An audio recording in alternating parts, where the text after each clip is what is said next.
We're in Food Service Power Plant Network. It's Monday night. Holy smokes. Welcome. We're going to start our Monday off right, our week off right.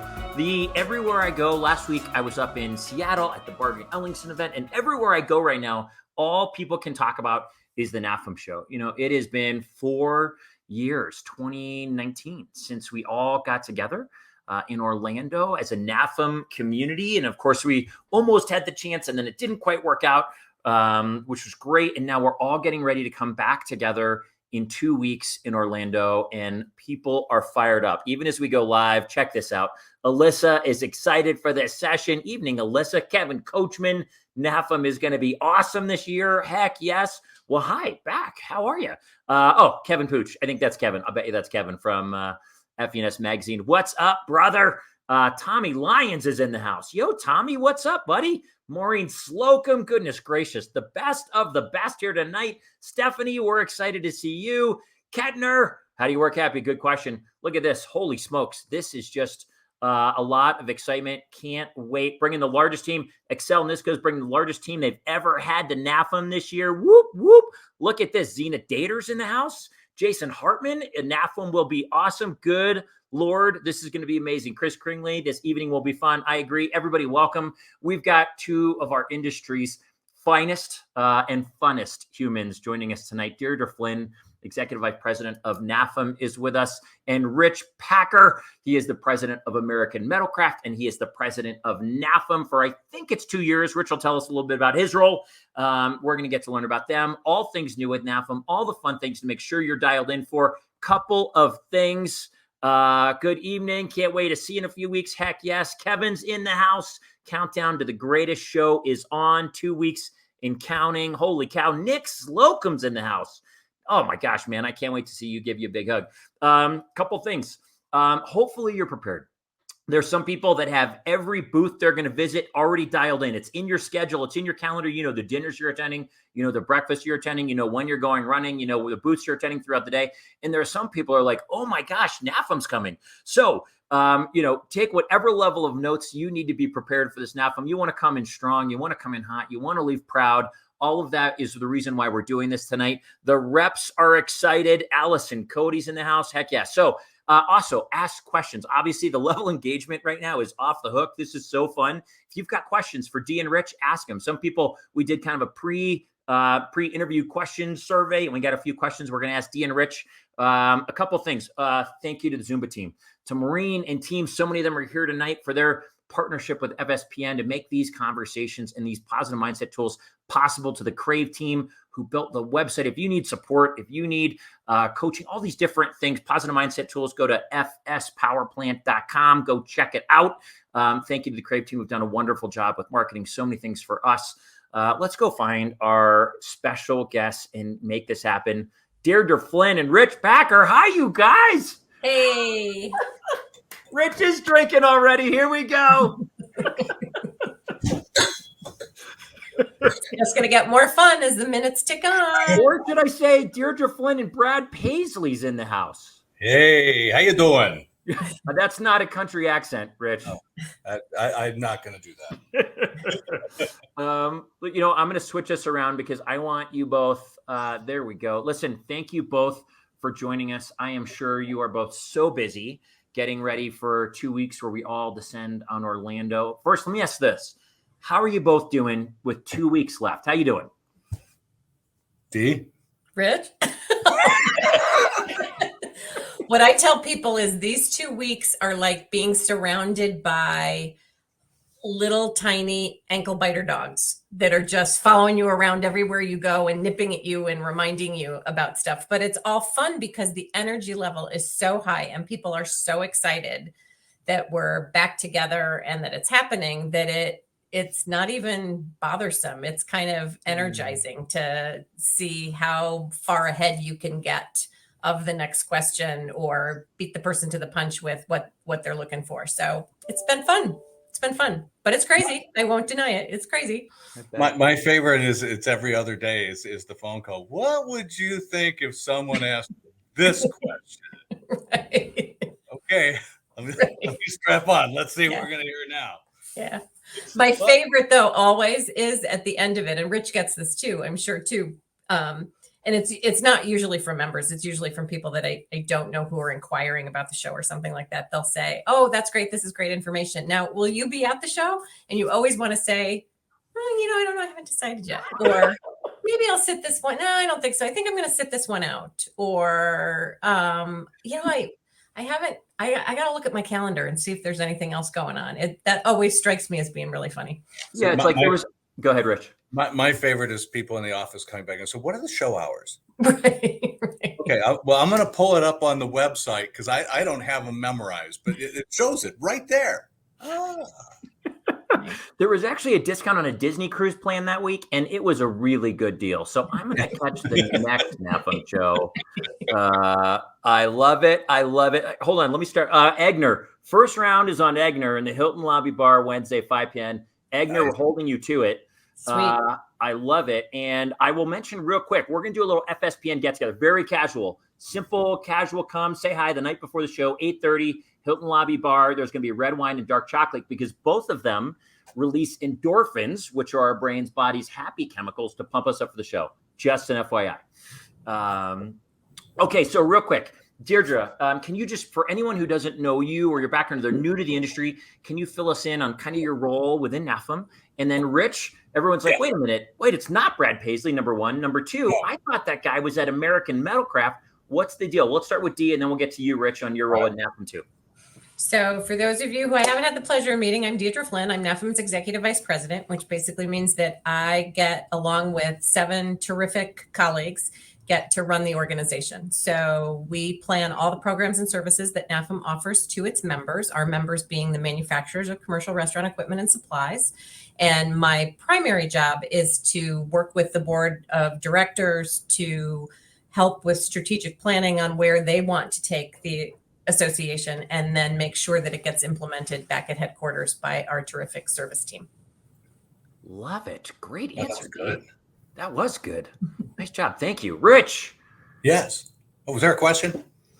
Tell us what you're the president of 2 things right now. Yes. Yeah, one of them pays really well. I've been in the industry now 35 years. I have been with American Metalcraft now 28 and have been president for God knows how long. I started in the industry when I was 5, so that gives you dating things. I've been active within NAFEM. I have served on the NAFEM Trade Show Advisory Council more than any human being on the planet.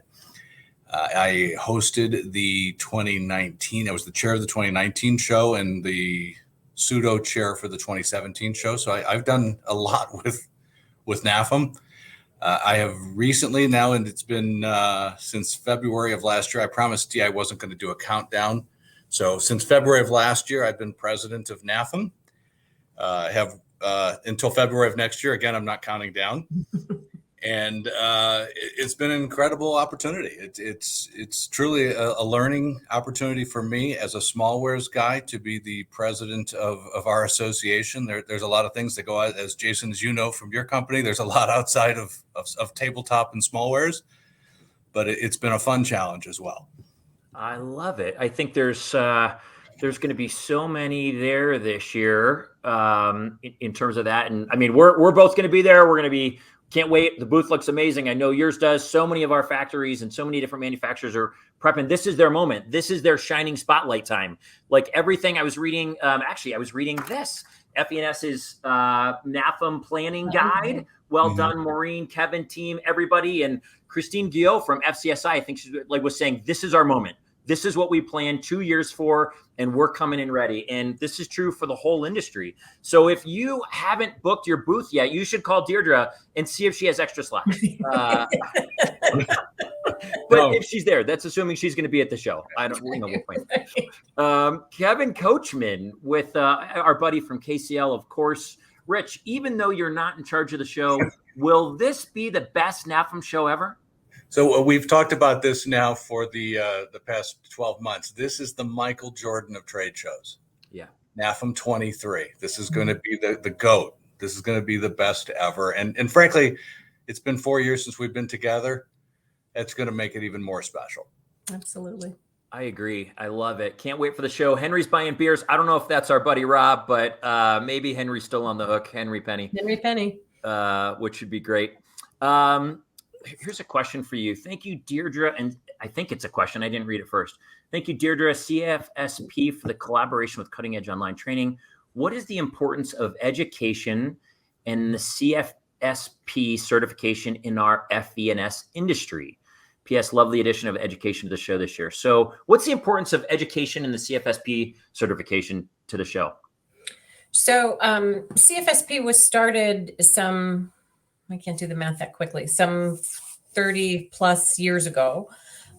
It was started specifically because forefathers and the board at the time felt strongly that continuing education and continuing professional development was important, and that food service industry manufacturers and sellers and consultants and buyers should understand the full impact of planning a kitchen for an operator.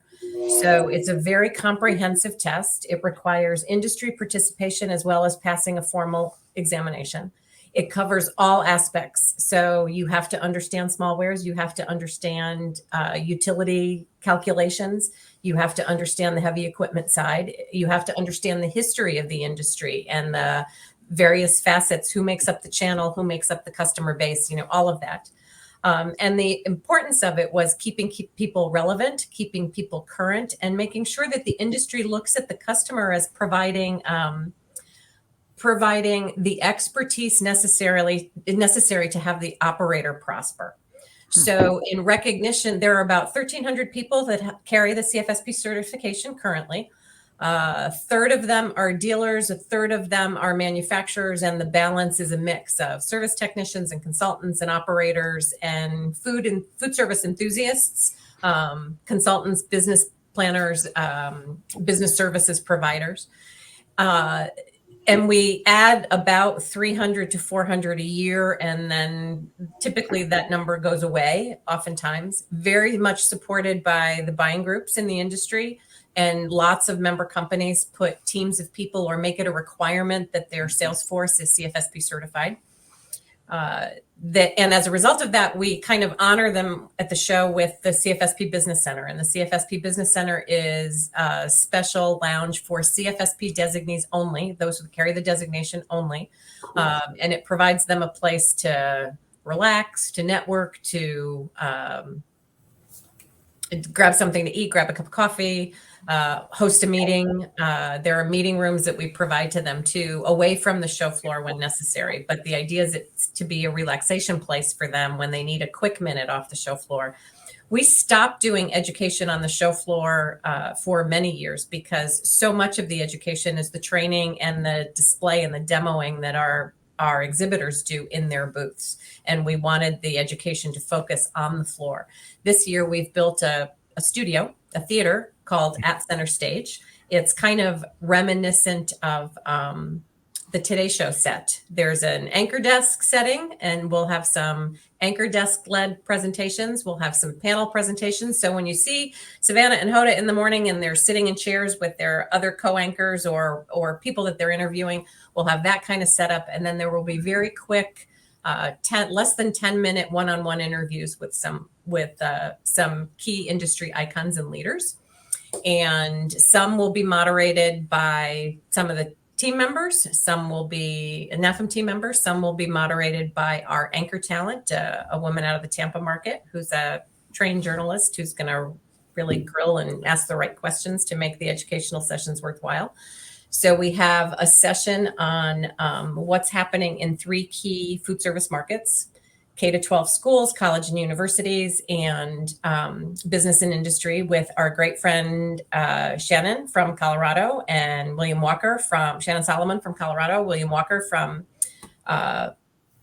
Alabama, and Damian Monticello from Guidewell Health in Florida. They were scheduled to be with us for 21. So we're excited because they've progressed so much through. We're not focusing on what we've been through and what we've come through and where we're going. We're only looking forward. We're done with all of that. Everybody knows what it was. Yep. And they're doing some incredibly creative things. So that'll be interesting for people in those key markets. We're doing one on workforce development. You know, when we say workforce development to NAFEM members, they think hiring, and workforce development is so much more than that. It's not only the recruitment, it's the retention, it's the training, it's the embedding the culture of your company in with someone. So Julie Davis from the Association of Equipment Manufacturers, who is their workforce development specialist, is one of our panelists. Chef Adam Busby from the Culinary Institute of America, who is our educator liaison to CIA, and our menu planner and chef extraordinaire for our kickoff and NAFEM party menus and food delivery. Chef Adam will be on that to talk about how they are training and developing culinary students differently than they did 5 years ago in comparison, and where they see the future of that going. And the last is I'm really excited about is a woman named Maureen Welsh. She is from Create the Solution.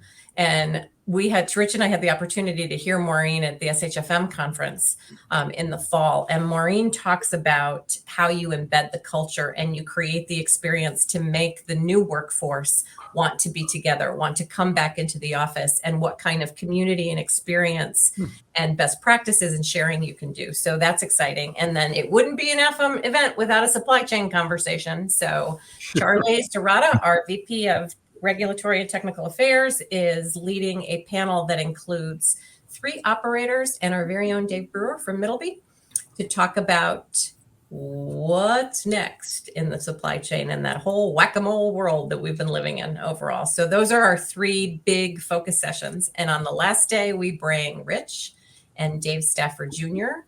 and Christine Guillot and Nick Cribb and Tom Mitchell together for a conversation on our channel partners and where they see the future of their segment going. So some great education that'll be happening at Center Stage. Holy smokes. Nothing going on. No. That is amazing. That is so much. Dee, when do these things, I'm sure it says it on the website. I can't go there right now, but are these conversations that take place usually in the middle of the day? Does it kind of vary throughout the show hours? So the actual educational sessions will be at 11 and 1 each day, on Wednesday and Thursday at 11 and 1. And then we'll intersperse those 10-minute stand-up sessions at various times in the morning and the afternoon as needed. On the final day of the show on Friday, I keep getting my days mixed up because I'm so used to saying on Saturday. It'll be on Friday. The session will take place at 10 since the show closes earlier, and that's the only session that's the only formal education session that gets done. We'll do some stand-ups on that day, but no other formal session. And the other thing I should add in is N+, which is the NAFEM Show app. So if you go to the Android or the Apple store and you type in NAFEM or the NAFEM Show, you'll get a little moniker that has an N and a plus next to it. That's the show app this year. We are filming all of these presentations. We are recording them. We're working with CNTV down in Orlando. We are recording them. They will go up on the show app, depending on how much we have to edit in or out. They will go up on the show app post-show, and the show app is staying open until October of 2024. And the reason for that is we are really encouraging exhibitors to keep their listing updated. So many times after the show, we get questions from people saying, I saw a company, they were great, they were in the back north corner of the floor, they sold this, I can't find them, I can't find any information, do you know who it was? And that's a hard thing to track down for somebody overall. So this way, if you as exhibitors keep your information updated and add as much information as you possibly can on products throughout the year, it'll stay open until 2024, and they'll have the opportunity to review those educational sessions as well. We'll also put it up on the NAFEM website too, so you can access it that way as well. What great thinking. I love that. So the good news is if you've got a scheduled booth time in your booth manufacturer, or you've got to be in a booth customer or whatever it is, you can access all this great education after the fact. You don't have to panic. You're not going to miss anything. And then those times you can get away and go see it in person and maybe ask a question or connect with others, do it. Holy smokes. This is so fun. Great use of technology. Love this. So many new people. How are we looking for all the manufacturers who are so excited to come back? and all the customers who are excited about come back. How are we looking in terms of attendance this year? Where are we lay right now? How's the energy around that right now? So we are anticipating that we will be at 20,000 attendees, which is right where the NAFEM show typically is in comparison to equally split between attendees and exhibitors. So 20,000, 10 of each overall. I predicted to somebody earlier today that we were talking, I think actually the attendee number is going to be higher than the exhibitor rep number combined this year, based on what we're tracking on now. Okay. This is lower than 2019, but remember 2019 was the largest show in NAFEM history. So we were just at about 22,000 people. I don't think we'll get to 22, but I do think we'll get to 20. And that's typically where NAFEM attendance is. NAFEM attendance is typically between 18,000 and 20,000 people combined. So very excited about that. One thing to consider and to remember too, the industry's consolidated a lot since 2019. And so to say that we're going to hit 20,000 still with the kind of consolidation that we've seen, the number of retirements that we've seen and people walking away from the industry for other opportunities, that cuts into the core of those people who typically attend an NAFEM show. So we're very fortunate that attendance is tracking where it is. And to give you a quick capsule summary of what it was like, the early bird registration deadline for a $40 badge for an attendee came to an end at 11:59 last Wednesday on the 11th. And we generate our numbers report every Wednesday at about 3 p.m. So I got the 3 p.m. report and it had stats and figures and numbers. And we have our regular weekly team meetings for the NAFEM show team at 11 o'clock in the morning on Thursday. And our registration coordinator announced on our team meeting on Thursday, the 12th, that between 3 p.m. on Wednesday, when we pulled the first report, until 11 a.m. on Saturday at the end of the deadline, we had grown 600 registrations alone in those last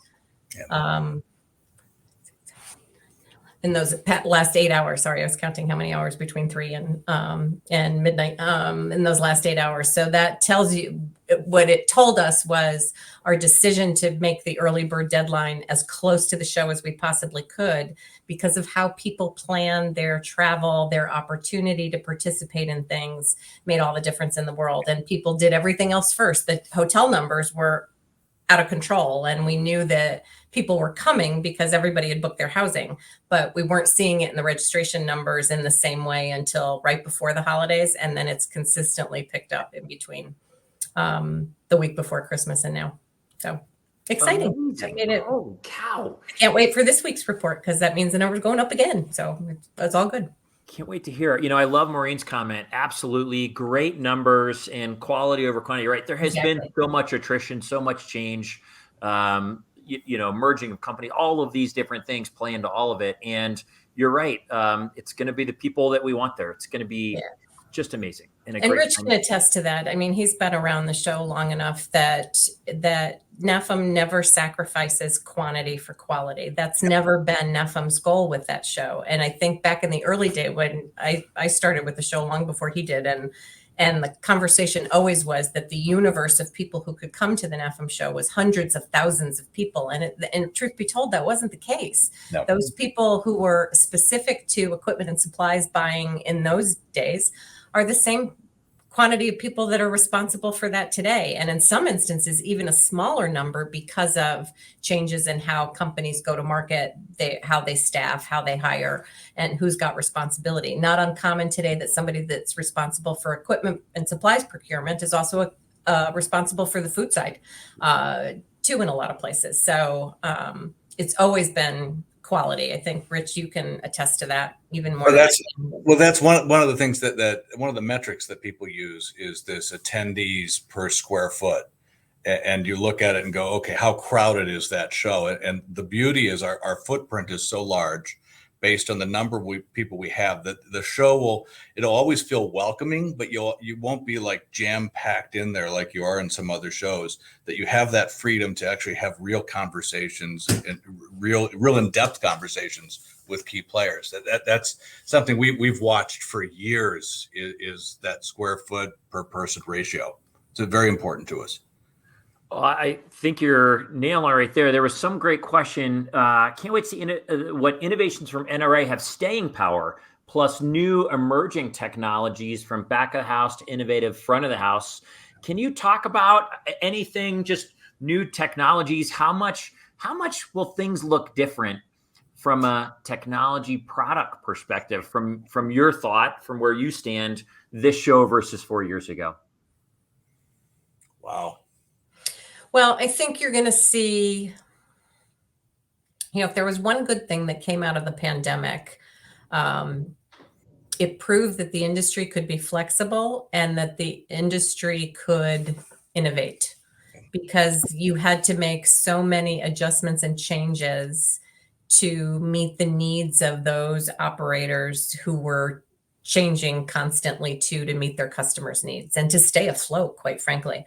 So I think you're going to see a lot of embedded technology on the equipment side in how to continue with multifunctioning, speed of delivery, the ability to make 3 different things in the same vessel, more or less at different temperatures and different times. Certainly robotics to alleviate the labor shortage and the challenge that restaurateurs and operators have had with having talent and having people to work the kitchens. Robotics will play into it. Even down to serving. The robot servers are going to be there. So, you're going to see the Jetson like little serving people roaming around a booth overall. So I think you'll see that. I think you'll see the continued, while everybody likes the idea that you're back in a restaurant and you have that opportunity to have that experience, certainly it didn't diminish our ability to order from a restaurant and do grab and go and do takeout in the same way. But the expectation of the quality of the takeout is different. And I think that manufacturers have responded to that with products that will continue to improve that experience. So you can get the restaurant experience that you want there, or you can get it at home too when you order. So I think you're going to see a lot of that. And certainly environmental concerns are driving. I mean, Rich, you can talk to the supply side and the environmental concerns that people have. We had to go back to packaging and grab and go kinds of things for safety reasons.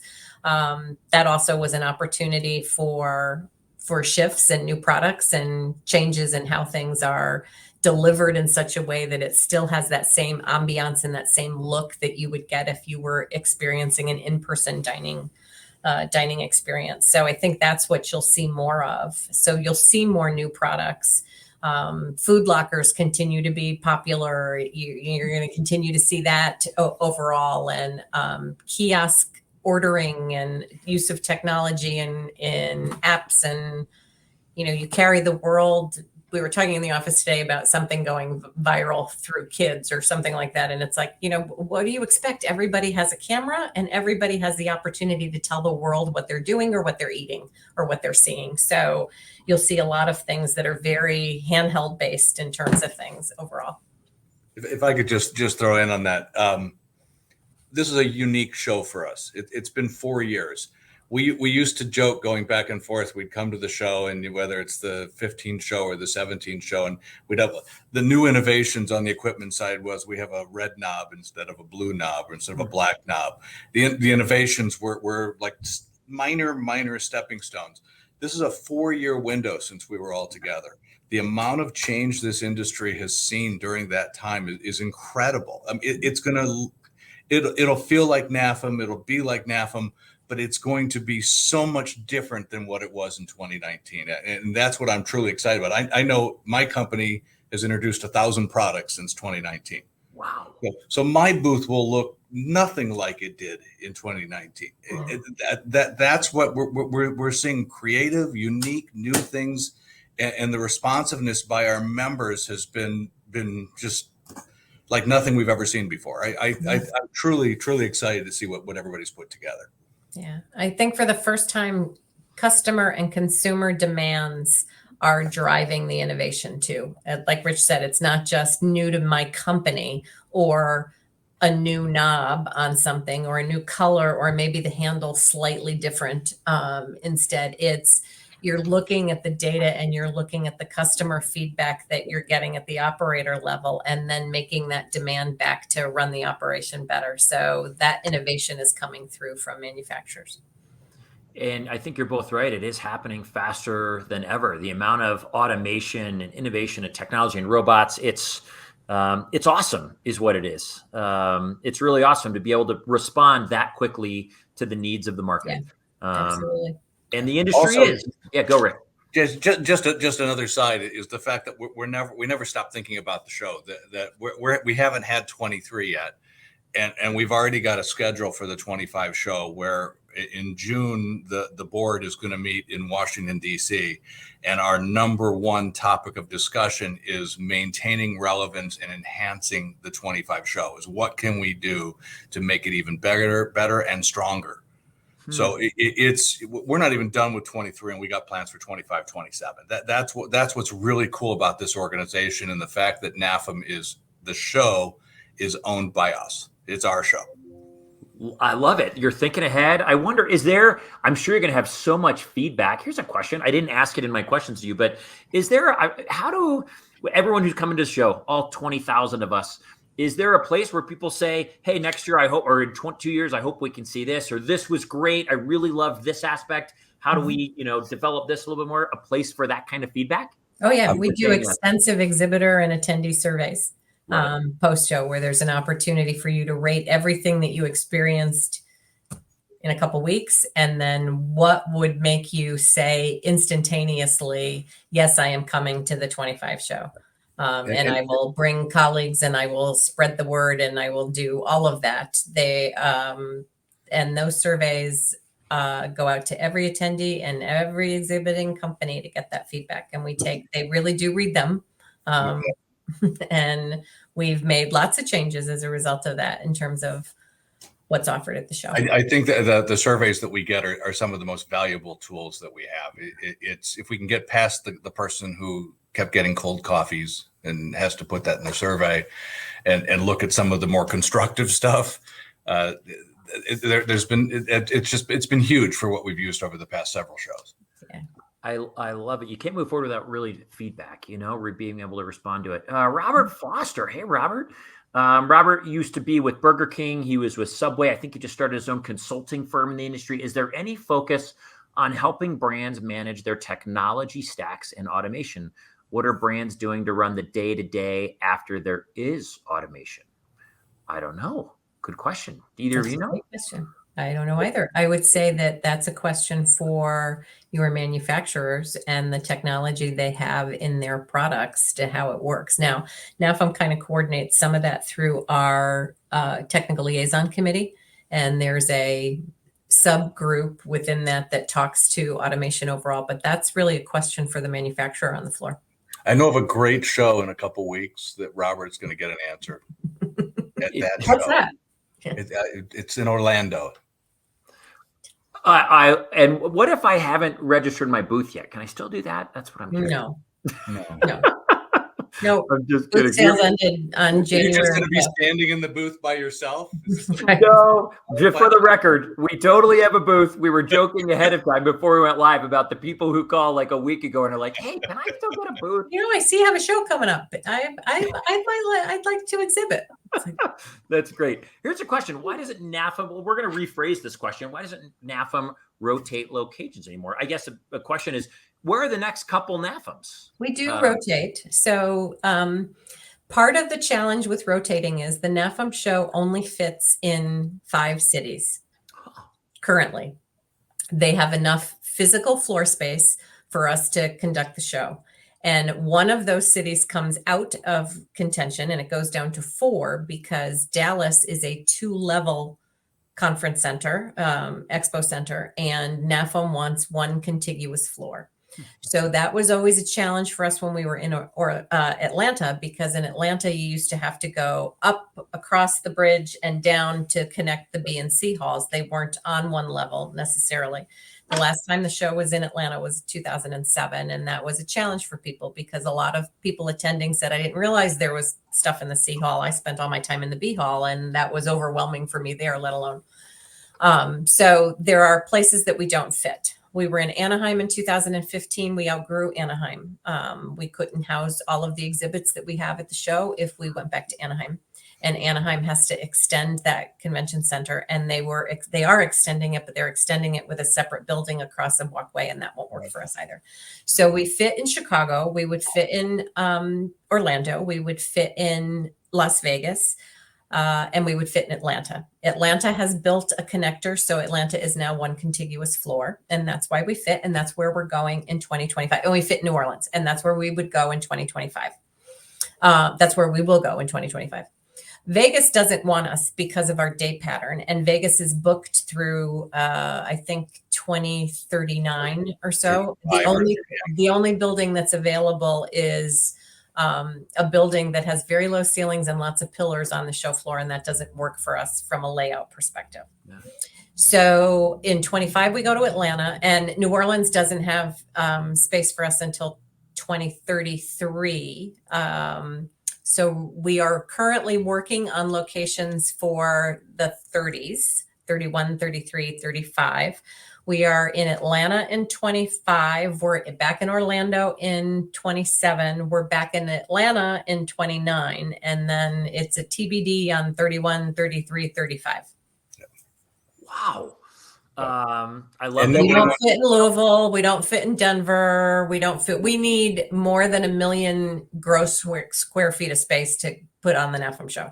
And speaking of Chicago, and no one wants to be in Chicago. We don't in February, 1 and 2. We stay out of Chicago because that's where NRA is, and there's enough confusion between the NAFEM show and NRA as it is. We don't need to be in the same city. But we can let the rumors rest that Vegas doesn't want us because we don't gamble enough is not the reason we're not going to Vegas. It's our show day pattern. Right. Yeah. Someone said, I think it's because we don't eat or drink enough. And I'm like, I don't think that's our industry. No. I think you're talking about someone else. As a matter of fact, when we've been in Vegas, and we were in Vegas in 87 and 95, when we were in Vegas, we had some of the highest attendance in those decades for that show because nobody had to worry about the entertainment not being there 24/7. Yeah. So you could you could go to the show and work the show all day. You could go entertain customers. You could go out to dinner with your friends, and then you could go gamble and go to shows and not sleep because it was there and it never stopped. So Vegas gets a bad rap sometimes for the business side of it. It's not the easiest place to have a trade show, but it gets a bad rap sometimes because of what Vegas is. Yeah. Ultimately, we would have liked to gone east-west and be able to keep it open. It's just, I know our attendees don't want us to shrink the footprint. Yeah, I get that. That makes total sense. Even Denver, I think here, Denver, the city approved expanding our convention center, but it was expanding it up. It wasn't horizontally. So that makes sense. You would want it all on one floor. What's the plan? Rich, you talked about this a little bit in terms of more tabletop companies being at the more tabletop companies at the NAFEM show. So this is something, it's for years, NAFEM has been, it's an equipment group. It's all this. And I'm hoping that by me being president kind of shows that obviously we're not just equipment only. I have been pushing those companies, the tabletop companies, to join us and to be part of the show. You can't make someone join a show, but I think we'll see more and more. I like they're expanding the Dayton Convention Center. That's nice. But I keep pushing our friends on the tabletop side to try and get more and more activity. But again, that's an area that's seen a lot of consolidation as well. Yeah. Jason, an interesting factoid about NAFEM is everybody thinks that equipment dominates the NAFEM membership. And truth be told, 60% of the NAFEM members are middleware and tabletop companies. They're front of the house companies. Equipment represents 40% of NAFEM members. How about that? That's why I love these conversations. I never would have guessed that in a million years. By the way, this is our friend Rob Connolly, in case anyone's wondering. Love it. Well, that's why it says user on it. Yeah, he's a Dayton user. Rob, we cannot wait to see you. Here's a great question from Travis. This is Travis's first NAFEM show. Travis wants to know, what advice can you give coming to their first NAFEM. Hydrate. Well, Travis, welcome. We're excited that it's your first show and that you're coming. That's great. There is a ton of information in the app and on the NAFEM website. We did everything you're going to want to know if this is your first time to the NAFEM Show webinar last Wednesday that you can go back and listen to. I think the important thing is to take advantage of everything that's there. So look at the floor plan, flip through the app and look at the companies and the kinds of products that you're interested in and kind of map out a plan on how you want to attack it. It can look a little intimidating. It's a big floor, but it's a beautiful show. There's plenty of space. You don't feel confined at all.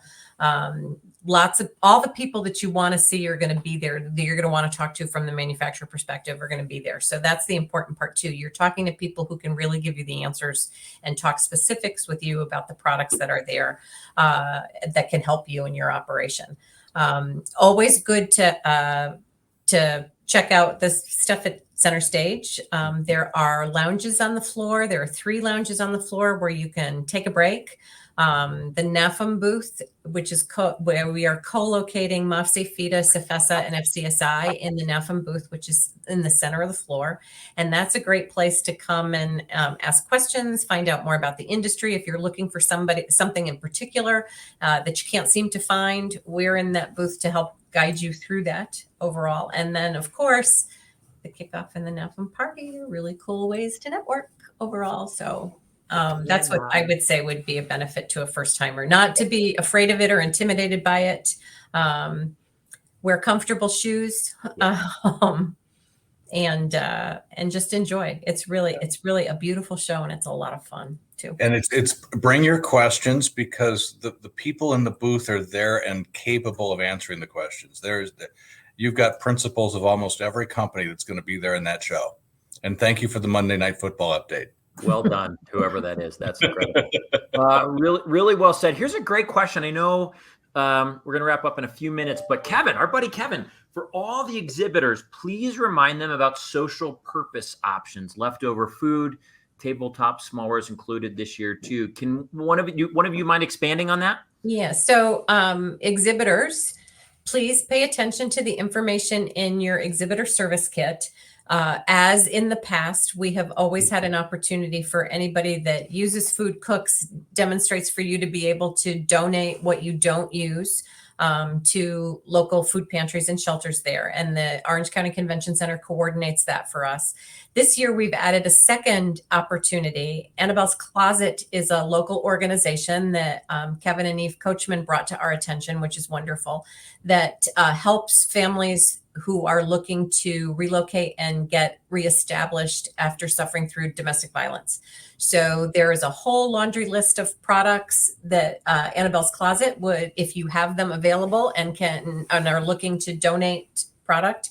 There are 2 places at 3 p.m. Your stuff has to be to a location on the show floor. And again, this is all in your exhibitor service kit by 3 p.m. on Friday. And then the Orange County Convention Center will take care of getting the food donation out to the appropriate food bank. And the folks from Annabelle's Closet are there to pick up the donations that you have. So we always try to do that. We'll also highlight, NAFEM has had a collaborative program with Feeding America and Meals on Wheels. And I am excited to say that for 2022, NAFEM met its goal of donating $350,000 on its own to Feeding America, and then matching up to $100,000 of NAFEM member contributions. And we met that goal on the 5th of December, and members continue to donate and do things. So, and a number of our members donate to non-Feeding America related food banks, but they're all part of NAFEM's effort to fight hunger and eradicate hunger. And those company names will be on display in screens in the NAFEM booth, and you'll see signs around, and we'll be wearing clothing that says #NAFEM Fighting Hunger. So we're very appreciative of all our members have done and all the manufacturers have done to help support that cause too. This is Great job, NAFEM and its members. Holy smokes. Really, really, really well done. There are so many. Our buddy Michael Pasternak. Thank you both for your dedication to the industry and for your support of manufacturers reps. Love it, Michael. Love it. This is great. Greatest show ever. I'm going to end with a question for both of you, just in terms of personally, when you get ready to go down here. Now, you're both heavily invested in terms of energy and the work you've done for this. What are you both most looking forward to as we head down to NAFEM?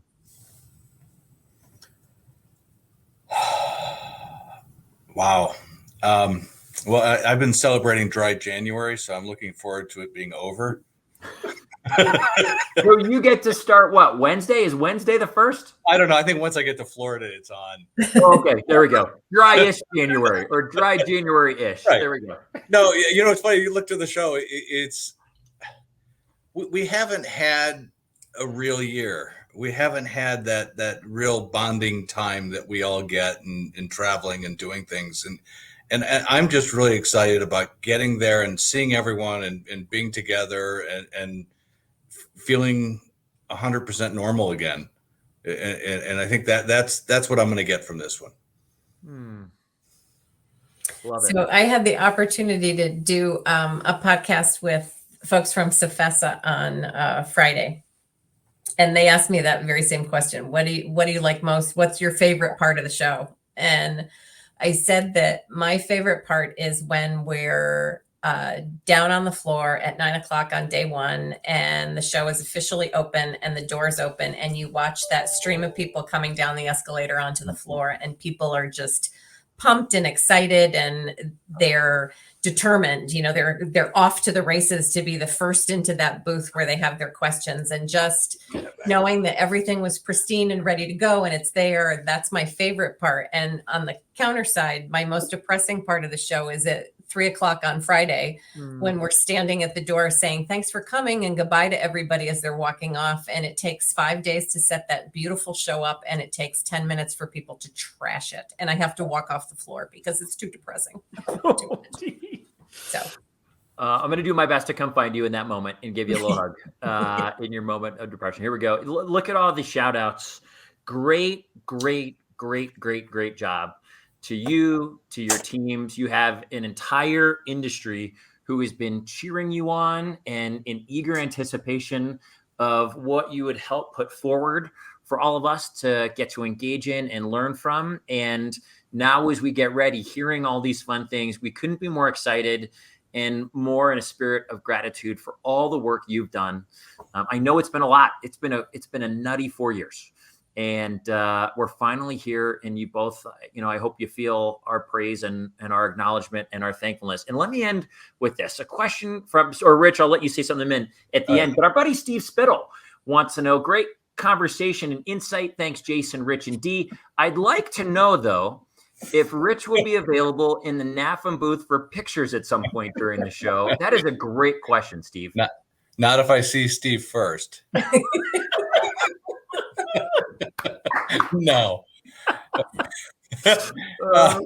Real quick, Jason. I think we have to just throw some credit out there. The entire NAFEM team works on this show, and it's a lot of work that they put in, not just the past month, the past 6 months, a year. Dave Ralston from Hatco volunteered to be our trade show chair. He's put in endless hours trying to help guide us. Buffy Levy from Smith Buckland, who is our trade show guru. She's been doing this show for 10 shows. More than that. More than that. So we've got just an incredible team of people that have just taken the stewardship. We're the faces, and I guess nobody knows the data better than Dee, but there's a whole team of people that are behind us that are actually doing the work. And we appreciate everything that they've done to get us to this point. Oh, and there's something else that's really cool. We're selling merchandise for the first time at the NAFEM show. Yes. So you will be able to purchase a really cool NAFEM t-shirt or a NAFEM apron in this incredibly cute selling cart in the lobby of the Orange County Convention Center next to the info booth when you walk into the hall. So get your merch. Yes, merch, aprons. We're cooking a lot over here. We need a new apron. It's going to be a NAFEM one. That's the one we're going to need. Excellent. Fruit Ball. I don't know that that's a NAFEM sponsored event, but Fruit Ball participated at one point. That was fun. Look at this. This is awesome. Hey, everyone. Thanks for watching. Thanks for joining us. I mean, if you aren't fired up after this, I don't know what gets you fired up. Rich and Dee, thanks for taking time away from your families to join us tonight. You both were a blast as always. You were and so knowledgeable on all things coming. I mean, anyone coming for the first time, or even anyone who's been there, I don't know. I've been there 6 times, I guess, 6 or 7 NAFEMs. I come in way more knowledgeable now, knowing to download the app, all of these different things about the center area and the conversations, etc. We all come in better prepared to succeed, to feel accomplished and proud leaving, and certainly more connected. Another reminder, very casual, just if you want, Tuesday night, 8:30, the Hilton Lobby Bar. We're going to be doing a very casual FSPN. Just welcome. Just get together. Let's give some hugs. We can share some drinks. We'll get ready to get pumped up heading into the show the next day, where you can grab your apron and then you can head on in. Everyone, just really, really fun. Super stoked. Have a great evening. Thank you. Oh, great session. So excited. People are pumped up. Swag's going into Ashley's hands. Love it, love it, love it. Everyone, have a wonderful night. We will see you in Orlando. Talk to you soon. Thanks, everybody. Travel Bye, guys. safe in Orlando.